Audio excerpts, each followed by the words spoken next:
የሟቾች አስክሬን ለቤተሰብ እንደማይሰጥ ተነግሯል። እጅግ ያሳዝናል። እዚህ ጋር የምትመለከቷቸው ሁለቱ ወንድማማቾች በአንድ ቀን እስኪ ጣራው ንግባ እስቲ ጣራ እስቲ አንድ ፎቶ እስኪ እኔና ከዛ ጀርባ ብዙ ነገሮች ሲባሉ ነበረ። ባለፈው ትዝ ካላችሁ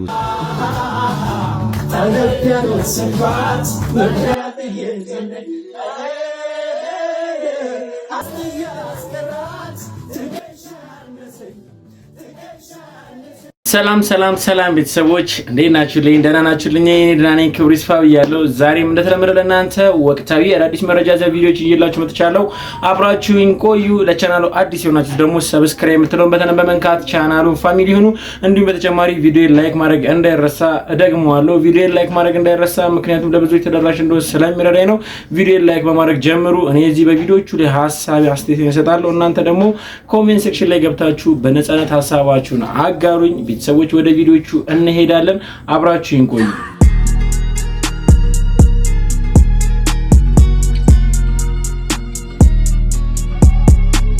በቅድሚያ ቤተሰቦች በጅንጋ ክልል እንግዲህ ተፈጠሩን የማርበርግ ወረርሽኝ ተከትሎ አዳዲስ መረጃዎች እየወጡ ይገኛሉ። ከነሱ መካከል እንግዲህ የሟቾች አስክሬን ለቤተሰብ አይሰጥም የሚሉ መረጃ ነው። እስቲ ልጋብዛችሁና ሐሳባችንን እንሰጥበታለን። የሟቾች አስክሬን ለቤተሰብ እንደማይሰጥ ተነግሯል። በአዲሱ ማርበርግ ቫይረስ ህይወታቸውን የሚያጡ ሰዎች አስክሬናቸው ለቤተሰብ ተላልፎ አይሰጥም። ነገር ግን አስፈላጊው ጥንቃቄና በክብር ስርዓተ ቀብራቸው ይፈጸማል። እንዲሁም ደግሞ ስርዓተ ቀብራቸው የተፈጸመበት አካባቢ አስፈላጊ የሆነ ጥበቃ ይደረግለታልም ተብሏል ማለት ነው። ምክንያቱም ደግሞ ቫይረሱ በቀላሉ በንክኪ አማካኝነት ስለሚተላለፍ ማህበረሰቡም የበሽታውን ከባድነት ተረድቶ እነዚህ ውሳኔዎች መቀበልና መተባበር አለበትም ተብሏል። እንዲሁም በተጨማሪ ቫይረሱ በወንዶች የዘር ፈሳሽ ላይ እስከ 1 ዓመት ድረስ ስለሚቆይ ከበሽታው ያገገማችሁ ሰዎች ልቅ የሆነ የግብረ ስጋ ግንኙነት እንዳታደርጉ እንዲሁም ደግሞ አስፈላጊውን ጥንቃቄ እንድታደርጉ መልእክቶች እየተላለፉ ነው የሚገኙት። እስካሁን ድረስ በቫይረሱ ተጠርጥረው 33 ሰዎች ምርመራ ያደረጉ ቢሆንም 6 ሰዎች ላይ ብቻ ቫይረሱ ተገኝቷል። እንዲሁም ደግሞ እስካሁን ድረስ በአጠቃላይ ምልክቱን አሳይተው 6 ሰዎች ቢሞቱ 3 ሰዎች ላይ ብቻ ቫይረሱ እንዳለባቸው ተረጋግጧል ማለት ነው። በአጠቃላይ ቫይረሱ የተገኘባቸውና በቫይረሱ ህይወታቸውን የሚያጡ ሰዎች የአስክሬን ማጠብ እንዲሁም ደግሞ በአስክሬን ዙሪያ ላይ አንዳንድ ንክኪዎች ስለሚኖሩ እነሱን ጥንቃቄዎች ለማድረግ ሲባል እነዚህ ነገሮች እየተደረጉ እንደሆነም ፍንጮች እየወጡ ይገኛሉ። እንዲሁም ደግሞ በቫይረሱ የተያዙ ሰዎች የሞት ምጣኔ ማለት ነው ከ24 እስከ 88% ይሆናል። ነገር ግን እንደ በሽታው ክብደት ይወሰናልም ተብሏል ማለት ነው። በአጠቃላይ በሶሻል ሚዲያዎች ላይ ቫይረሱ እንደ ኮቪድ በትንፋሽና በአየር አማካኝነት ይተላለፋሉ የሚሉ መረጃዎች ሐሰተኛ ናቸው። በአየር ወይም ደግሞ በትንፋሽ አማካኝነት አይተላለፉም። ነገር ግን በንክኪ በቀላሉ እንደሚተላለፉ ጭምር ተነግሯል ማለት ነው። አስፈላጊውን ጥንቃቄ አድርጉ። እንደሰማችሁት ነው። ለህብረተሰቡ ጤና ሲል ይህ በሽታ የወረርሽኝ እንግዲህ ሊተላለፍ ስለሚችል አስክሬን ለቤተሰብ እንደማይሰጥ እንግዲህ የጤና ሚኒስቴርም እንዲሁም ደግሞ መንግስትም ይህንን መግለጫ ሰጥቷል። ከዚህ ጋር ተያይዞ ብዙዎች እንግዲህ ለቤተሰብ አስክሬን መሰጠት አለበትም ብሎ ሐሳባቸውን እየሰጡበት እንግዲህ ቅሬታቸውን እያሰሙ ይገኛሉ። ነገር ግን ይህ በሽታ ተላላፊነቱ እንዳለ ስለሆነ ስለዚህ ያው ሰውን ቢሞትም ሊያስተላልፍ ስለሚችል ይህ ለህብረተሰቡ እንግዲህ አስጊ ስለሚሆን አስክሬን ለቤተሰብ አይሰጥም የሚለው ነገር የሚያስማማን ይመስለኛል። እኔ እንደራሴ እናንተ ምን ይመስላችኋል? ሐሳባችሁን ግለጹበት። በተጨማሪም እንግዲህ የሰሞኑ ብዙዎችን ያነጋገረ አንድ ሀዘን ነበር። እሱም የአንድ ቤተሰብ አባላት እንግዲህ እልፈትን ተከትሎ ብዙዎች መነጋገሪያ አድርጎት ነበረ። በሱ ጉዳይ ላይ እንግዲህ በመጨረሻም በምን ምክንያት እንግዲህ ህይወታቸው እንዳለፈ መረጃዎች ወጥተዋል። እስቲ እሱን ልጋብዛችሁና ሐሳባችንን እንሰጥበታለን። አስደንጋጭና አሳዛኝ መረጃ ነው።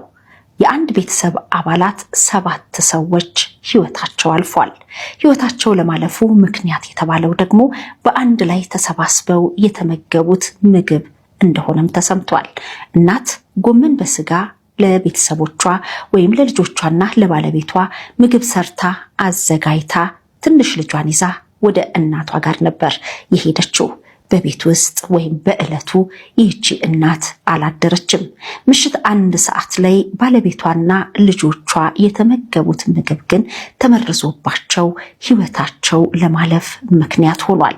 ይህቺ እናት በማግስቱ ስትመጣ ልጆቿ ባለቤቷ ታሞ እነሱን ስታስታመም ብትቆይም 2 ልጆቿ ካለፉ በኋላ ግን ራሷን መቋቋም አቅቷት በህመም ላይ እንደሆነች ተሰምቷል። ይህ በአንድ ቤተሰብ የዘር ማጥፋት በሚመስል ሁኔታ እንዲህ አስደንጋጭና ድንገተኛ አደጋ የተፈጠረው ምንድነው የሚለውን መረጃ ለማግኘት ወደ ማዕከላዊ ኢትዮጵያ ጉራጌ ዞን መስቃን ወረዳ የፖሊስ አዛዥ የሆኑት ጋር ረዳት ኢንስፔክተር ጋር ደውለናል። እንደዚህ አይነት አደጋ ከዚህ በፊት ተከስቶ አያውቅም። ለኛ ዱብዳ ነው የሆነብን። ጎመን በስጋ ተቀቅሎ እሱን በበሉበት ነው ሁሉም ያው ታመሙ የተባለው። እናት አድራ እናቷ ጋር ሄዳ እሷ በማግስቱ እናቷ ቤት ጠይቃ ስትመለስ ህፃን ልጅ የያዘችው ህፃን ልጅ ነበር። እሱንም አጉርሳ እኔ አልበላሁም የሚል ነገር ነው። እናት ስንት ልጆቿን ቀብራ ነው ራሷን የሳተችው? የውሻ በሽታ የተለያየ ነገር የሚል ስጋት ነበረ። ውዥንብሮች ነበሩ አካባቢው ላይ ከጎረቤት ተነስቶ እያስታመመች ሰው ልጆቹ እየሞቱባት ሲሄዱ ህመሙ ወደሷም ተዛምቶ እሷም በበሽታው ታማ አሁን ሆስፒታል አልጋ ላይ ትገኛለች። እንደሰማችሁት ነው የቤተሰቦቹ እንግዲህ ህልፈት በጣም የሚያሳዝን ነው። ከዚህ ጋርም ተያይዞ ብዙዎች የራሳቸው መላምትን እንግዲህ እየተናገሩበት ወይም ደግሞ እየሰጡበት ይገኙ ነበረ። ነገር ግን ትክክለኛው መረጃ በሸገር ኢንፎ እንግዲህ ተጋርቷል። እንደሰማችሁት ነው። ከእንደዚህ አይነት ነገር እንግዲህ ፈጣሪ ይጠብቀን ብዬ ሀሳብ መስጠት ፈልጋለሁ። በተጨማሪም እንግዲህ በዛሬው ደግሞ የሰማነው ትልቅ ልብ የሚነካ ደግሞ የወንድማማቾች ህልፈትን ተከትሎ የወጣ መረጃ ነበረ።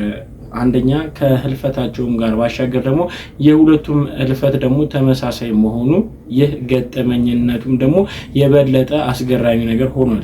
እስቲ ልጋብዛችሁና ሀሳባችንን እንሰጥበታለን። እጅግ ያሳዝናል። እዚህ ጋር የምትመለከቷቸው ሁለቱ ወንድማማቾች በአንድ ቀን በተለያየ የመኪና አደጋ ህይወታቸውን አጥተዋል። ታላቅ የይስሐቅ አብርሃም በአርባ ምንጭ የሙሉ ወንጌል አገልጋይ ሲሆን ከአዲስ አበባ ወደ አርባ ምንጭ በመሄድ ላይ ሳለ በመኪና አደጋ ህይወቱን ያጣል። ታናሽ ወንድሙ አቤኔዘር አብርሃም በዋቻሞ ዩኒቨርሲቲ የማህበራዊ ሳይንስ ተማሪ ሲሆን የታላቅ ወንድሙ መርዶ የሰማው ቀብር ለመድረስ ጉዞ ይጀምራል። በትላንትናው ዕለትም ከሆሳና ወደ ወላይታ ሶዶ በመጓዝ ላይ ሳለ በማዕከላዊ ኢትዮጵያ ክልል ከምባታ ዞን በደረሰ የመኪና አደጋ ህይወቱን አጥቷል። እጅግ የሚያሳዝን ነው። ሁለት ወንድማማቾች በተመሳሳይ የመኪና አደጋ ህይወታቸውን አጥተዋል። ለመላው ቤተሰቦቻቸው፣ ለወዳጅ ዘመዶቻቸው መጽናናትን እመኛለሁ። ነፍስ ይማር። እንደሰማችሁት ነው።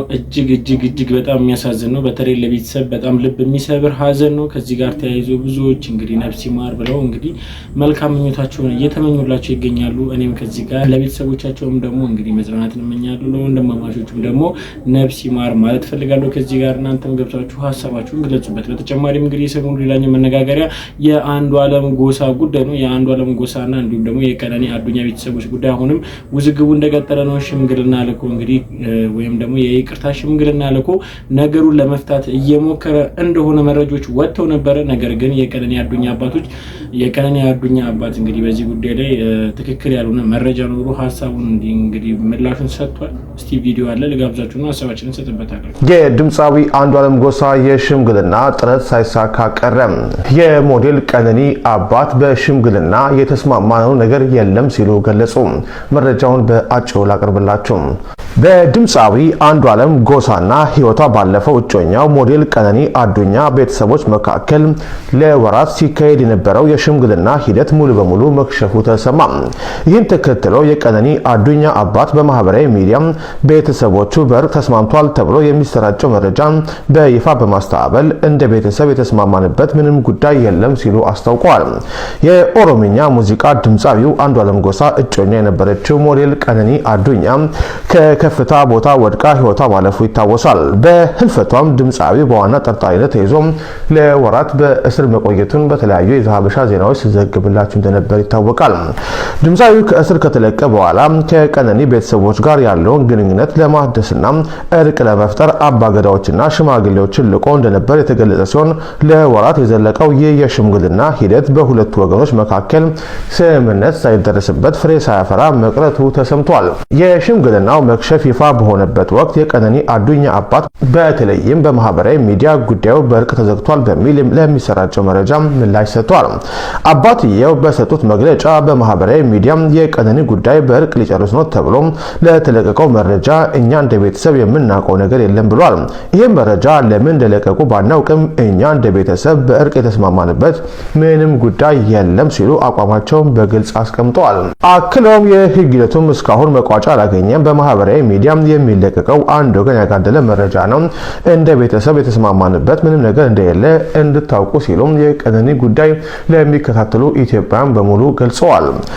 ድምፃዊ አንዱዓለም ጎሳ ከስር የተለቀው ፖሊስ የምርመራውን አጠናቆ መዝገቡን ለአቃቢ ከላከ በኋላ አቃቢ በተሰጠው የጊዜ ገደብ ውስጥ ክስ ሳይመሰረትበት በመቅረቱ መሆኑ የሚታወቅ ነው። በወቅቱ የድምፃዊ ጠበቆች ደንበኛ ያላግባብ ተስሯል በሚል ፖሊስና አቃቢ ግን በመክሰሳቸው የፌዴራል የመጀመሪያ ደረጃ አራዳ ምድብ ችሎት ድምፃዊ አንዱዓለም ጎሳን በዋስ እንዲለቀቅ ማድረጉ ይታወቃል። እንደሰማችሁት ነው በአንዱዓለም ጎሳና እንዲሁም ደግሞ በቀነኒ አዱኛ ቤተሰቦች መካከል እንግዲህ እየወጡ ያሉ መረጃዎች ፍጹም ከእውነት የራቁ ውሸት የሆኑ መረጃዎች እንደሆኑ እንዲሁም ደግሞ የቀነኒ አዱኛ አባትም እንግዲህ እናቱም ቤተሰቦቿም ጭምር እሱ አቀረበ ተባለው ሽምግልና ተቀባይነት የማይሰጡት ወይም ደግሞ ተቀባይነት ሊሰጡት የማይችሉት ጉዳይ ነው።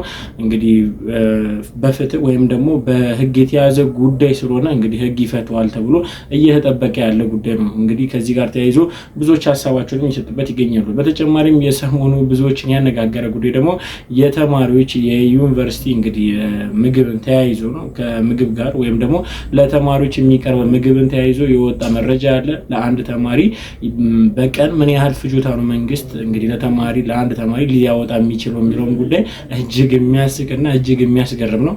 ከዚህ ጋር ተያይዞ ብዙዎች የሚቀባበሉት ቪዲዮ ነበረ። እስቲ ልጋብዛችሁና ሀሳባችንን እንሰጥበታለን።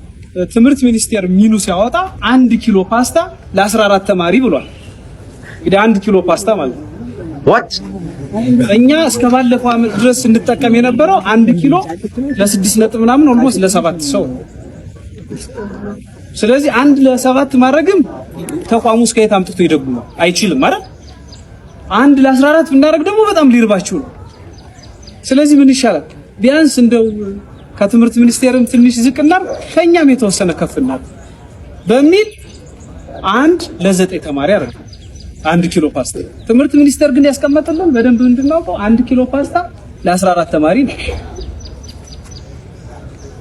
ስለዚህ እሱ ምንድነው በጣም ተደጋጋሚ እኛም ከዶክተር ሃይማኖት ጋርም ካያችሁ እየዞርን አይተን በጣም እንዳነሳ አረጋግጥ በቃ በቂ አይደለም። ስለዚህ ኦኬ ይሄ ሌላ ውሳኔ እስኪወስን ድረስ ዛሬ እኮ ፓስታ አልቀረበላችሁ። ፓስታ ቀርቧል አልቀረበም። ያልቀረበበት ምክንያት ውሳኔ ያስፈልገዋል። ይሄ ራሱ መስተካከል አለበት። ካልሆነ ፓስታ መቅረት ይሻላል በሚል አይ ፓስታውን ከሚቀር እንደው ትንሽ የሚሻሻልበት ሁኔታም ካለ እሱን እናመቻቸው። ለጊዜው ግን መደበኛው የሚኑ በሌላ ቀን የሚመገቡት ይቀጥል ብለን ዛሬ ከፋሲል ግቢ ውጭ ሌሎች ግቢ ተመሳሳይ ፓስታ ይመጣል። ስለዚህ ፓስታ ላይ ነው። ሌላው ልንገራችሁ አብዛኛው ሚኑ ለምሳሌ ስኳር 1 ኪሎ ለ35 ተማሪ ነው። እኛ ለ28 ነው የምንጠቀም የነበረው። በአሁኑ ብናረገው ለ7 ልጅ አካባቢ አይጠቀምም ማለት ነው። እሱም ባለበት አስቀጣል። በርበሬ፣ ጨው ምናምን በጣም ዝቅ ያለ ነው። ምክንያቱም ምንድነው የትምህርት ሚኒስቴር ምሳቤ የእናንተ ኮስት ሼሪንግም ከዚህ በቀን ከ100 ብር በላይ እንዳይሆን ይፈልጋል። ምክንያቱም መጨረሻ ስትወጡ እናንተ ነው የምትጎዱ። ትምህርት እድል ብታገኙ ኢሚዲየትሊ ያን ብር መክፈል አለባችሁ። በኋላ ቤተሰብ ይዛችሁ ከደሞዛችሁ ነው የሚቆረጠው ይሄ ብር የከፈላችሁ። ያ መሆን የለበትም። ስለዚህ አትሊስት ያለችውን ነገር አጣጥሞ ማስቀጠል ይፈልጋል። እንደዚህም ሆኖ አሁን እናንተ እየተመገባችሁት ያለው 140 ብር 40 ብር ለእያንዳንዳችሁ ዩኒቨርሲቲ ይደጉማል። አሁን እንኳን በዚሁ ነው ለእያንዳንዳችሁ በደንብ ማወቅ ያለባችሁ ለእያንዳንዳችሁ በእያንዳንዱ አቀም ኦልሞስት ትምህርት ሚኒስቴር የመደበላችሁን ግማሹን እየመደበላችሁ ዩኒቨርሲቲው ደግሞ እየደጎመ ነው። ይሄን በደንብ እንትን ማለት ነው። እንደውም ይሄን የድጎማ መጠን ለመቀነስ ቁርስ ሻይ ዳቦ ብቻ ይሁን እኮ ብለን እናረው ግን ይበለጠ ምን ይሆናል ማለት ይርበናል። ስለዚህ እሱም ባለበት ቢያንስ በቃ ዩኒቨርሲቲው ከምን ብሎ ደግሞ ይችን ይደጉም በሚል በከፍተኛ ውይይት ተደርጎ ስለዚህ የተቀነሰው ነገር እውነት ነው፣ የተወሰነ ተቀናንሷል። ይህን የሂሳብ አወጣጥ ወይም ደግሞ የሂሳብን ስንመለከተው እንግዲህ እኔ እንደውም በጣም አስገርሞኛል። አንድ ተማሪ እንግዲህ በቀን ከመንግስት ዩኒቨርሲቲዎች እንግዲህ ሊያገኘው የሚችለው የምግብ አቅርቦት ምን ያህል ትንሽ እንደሆነች እንግዲህ በጣም የሚያስቅ ነው። ምን ትሉታላችሁ? ይህን ጉዳይን ሀሳባችሁ ስጡበት። በተጨማሪም ሌላኛው እንግዲህ የሰሞኑ መነጋገር የነበረችው መስከረም አበራ እንግዲህ የቀለበት ስነ ስርዓት ፈጸመች የሚል ነው። ነገር ግን እሱ የቆየ ቪዲዮ እንደሆነ ሰይፉ እንግዲህ በራሱ ፕሮግራም እንግዲህ ይህን ጉዳይን ግልጽ አድርጎ ተናግሯል። እስቲ እንየውና ሀሳባችንን እንሰጥበታለን። እስኪ ጣራው ንግባ።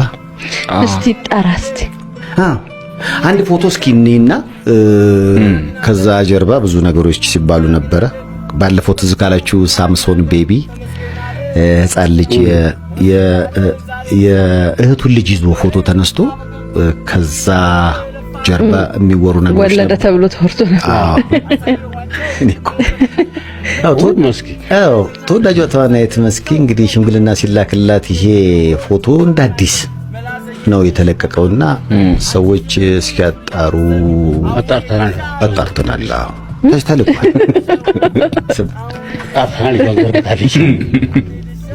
በጣም የሚገርም ነው። በነገራችን ላይ ከወራት በፊት ነው ሽምግልና የተላከው። ፎቶና ቪዲዮ እንደ አዲስ ስለተለቀቀ መሰለኝ የሰዎች ወሬ ሆነው እንጂ በቀጣይ ሳምንት መስኪ የልጅ እናት ለመሆን የተዘጋጀች ነው። በነገራችን ላይ ለ4 ወር የሚሆን በስንቱ ቀረጻን ጨርሳለች። ስለዚህ 4 ወር በስንቱ በኢቢኤስ ላይ በሚገርም ሁኔታ ይቀርባል። አየሽ በደንብ የተዘጋጀች እናት ነች።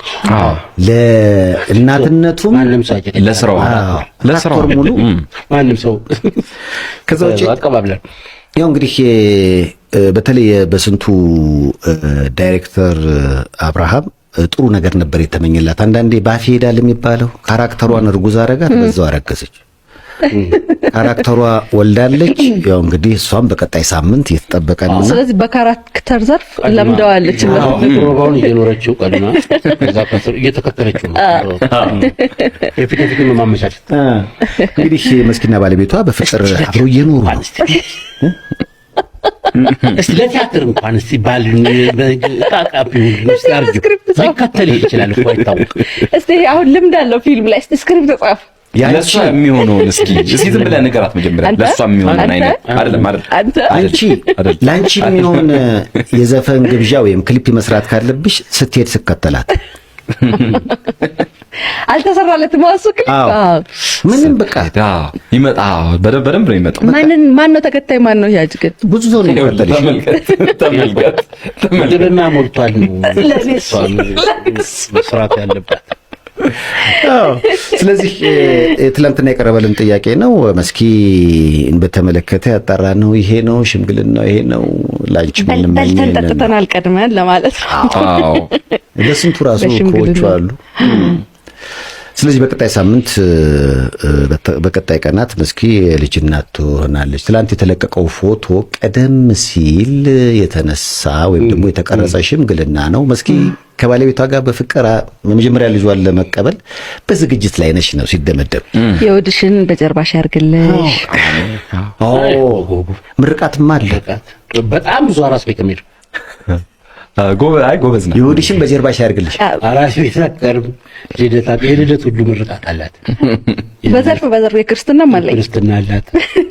ምንም አይነት ቤቢ ሻወር ኖርማል ሻወር ራሱ ትሄዳለች። ፍሏ እንዴት አይነት መከራን የገባ ነው።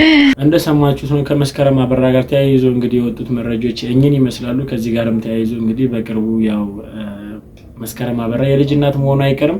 እንግዲህ ማርያም ከጎኗ ትሁን ብዬ እኔ እዚህ ጋር ሀሳብ መስጠት ፈልጋለሁ። በተጨማሪም ሌላኛዋ ደግሞ የሰሞኑ ዋና መነጋገር የነበረችው አርቲስት ፍናን ነች። እንግዲህ ቀለበት ስነ ስርዓት ወይም ደግሞ የጋብቻ ስነ ስርዓቷ ቅድሚያ ሽምግልና እንግዲህ ፈጽማለች። ያው ጋብቻው ወደፊት ቢሆንም ሽምግልና ስርዓቷን መፈጸሟን ተያይዞ ብዙዎች በተለያዩ ሶሻል ሚዲያ ላይ እየተቀባበሉት የሚገኙት መረጃ ነበረ። ነገር ግን ከሷ ቀለበት ማሰር ጋር ተያይዞ እንግዲህ ብዙዎች ማዘናቸውን እየገለጹ ይገኛሉ። እንግዲህ ብዙዎች ለሱ ያላቸውን ፍቅርና ለሱ ያላቸውን ክብርንም ደግሞ መግለጻቸው የማይረሳ ነው። ነገር ግን አንድ ቪዲዮ እንግዲህ በዛሬ ቀን ትኩረቴን ስለሳቡ ለእናንተ ይዤላችሁ መጥቻለሁ። እስቲ ልጋብዛችሁ።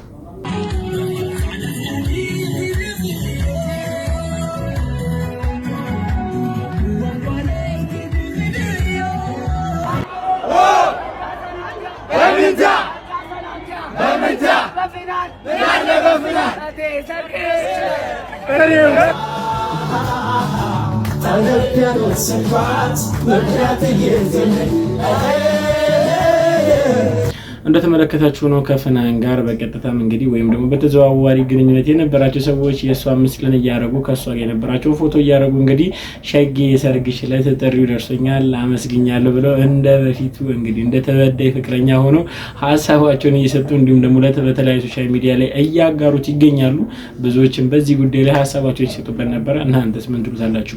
በተጨማሪም እንግዲህ የአዶናይና የአምለሰት እንግዲህ የነበራቸው የፖድካስት ቆይታን ተከትሎ ብዙ ቪዲዮዎች እና ብዙ መረጃዎች እንግዲህ ተያያዥነት ባለው ጉዳይ ላይ እየመጡ ይገኛሉ። እስቲ አዶናይና አምለሰት የነበራቸውን ቆይታ እስቲ ልጋብዛችሁና ሐሳባችንን እንሰጥበታለን። ቴዲ ደውሎልኝ አይዞ ብሎኛል ብለህ ነበርና የሆነ ቴዲ ደውሎልህ ነበር ወይ? ደውሎልኝ ነበር። ቴዲ የኔ ቴዲ? አዎ እንደ ቴዲ የሁላችን ቴዲ ወይ እንደገና ባይዘው በመንፈሳዊ ደረጃ አግዞኛል። እውነት? አዎ ሜቢ ላይ ያውቀው ይችላል እሱ። የት ሆነ ነው? ወደ ካናዳ ላይ ያለው ሴኩሪቲ እየሰራው ያለ ነው። ቲክቶክ ጀምር ያለው እንግዲህ አይ ቲንክ 100 ሺህ ያደኩባት ወራለች አይደለ? የዛን ጊዜ ነው የደወለው። ከዛ በፊት ግን ፕራክቲስ እያደረኩኝ ነበረ። which is እኔ በምን አምናለሁ መሰለሽ? ይህ ዓለማዊ ህይወት ከውጫችን የምናያቸው ነገሮች የአእምሯችን ምስል ናቸው፣ መስታወት ነው። ሰው ይህ ከሆነ that means ቴዲ አፍሮን ያወራዋለሁ ብዬ ራሴን አሳመንኩኝ፣ ነገርኩት። ከመደወሉ በፊት የእውነት ከነ እግዚአብሔርን በጣም እሺ ቴዲን አወራዋለሁ ብዬ አእምሮዬን ጨፍኜ ከቴዲ ጋር ሳወራ እኔ ያሰብኩት በስልክ አይደለም፣ በአካል ተገናኝተን ወደ ስቴጅ አውጥቶኝ ምናምን አንድ ልስል ከሱ ጋር ምናምን ያሰብኩት እየሳልኩት። ከዛ ግን ተስፋ በቆረጥኩባት ቀን which is በጣም በቃ ይሄ ነገር ትክክል አይደለም፣ ቲክቶክ አስጠላኝ፣ ተስፋ ቆርጫለሁ። ማንንም አልጻፈልኝም እኮ ብታይ፣ ማንንም ቲክቶከር ማንንም። ከዛ ግን በድንገት ዋትስአፕ ተጻፈልኝ፣ ሃይ ኢትስ ቴዲ የሚል። ከዛ አይ ቴዲ አይደለም ቴዲ አፍሮ ነኝ ነው የሚለው። ከዛ ተደዋወልና ሄሎ አለኝ። ሄሎ ሰላም ነገረኝ፣ ቴዲ ነኝ። ግን ልቤ ላይ የፈጠረው ስሜት ተስፋን ነው፣ ትልቅነትን ነው የፈጠረው። ቴዲ ካየኝ፣ ቴዲ ካመነብኝ እቀጥላለሁ።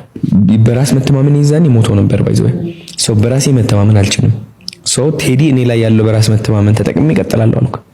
ከዛ ሆኖ እሱ ካየኝና እዚህ ትሄዳለህ ካለኝ ለምንድነው ማልሄደው? እሷን ይዤ ቀጠልኩኝ። አሁን ደረጃ ላይ ደርሻለሁ ማለት ነው። እና ሲደውልኝ ዛኔ በጣም ትልቅ ብርታት ነው የተሰማኝ። ሲገርም ጠይቀዋለሁ።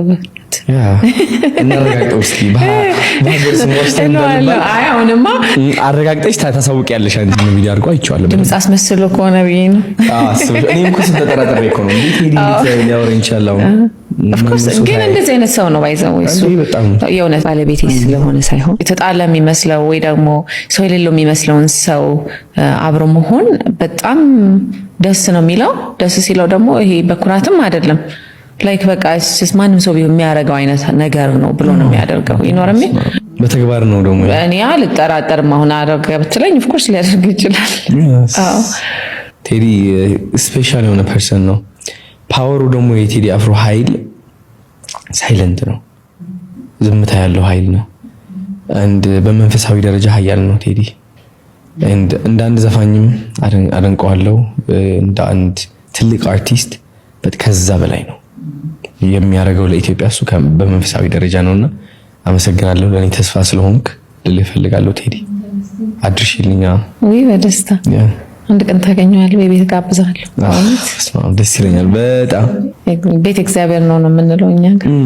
በጣም ደስ ይለኛል። ትልቅ ነገር ይሆናል። እንዳያችሁት ነው ቴዲ አፍሮ እንግዲህ ለአዶናይ መልካም ነገር እንዳደረገለት እንግዲህ አዶናይ በራሱ አንደበት ሲናገር ነበረ። እናንተስ ምን ትላላችሁ? ቴዲ አፍሮ እንግዲህ ብዙ መልካም ነገሮችን ከሚሰራ ወይም ደግሞ ብዙ ትውልዶችን ከሚያበረታታ ሰዎች መካከል አንዱ እንደሆነ እናውቃለን። እንግዲህ አዶናይም የዚህ እድል ተካፋይ በመሆኑ እድለኛ ነው ብዬ አስባለሁ።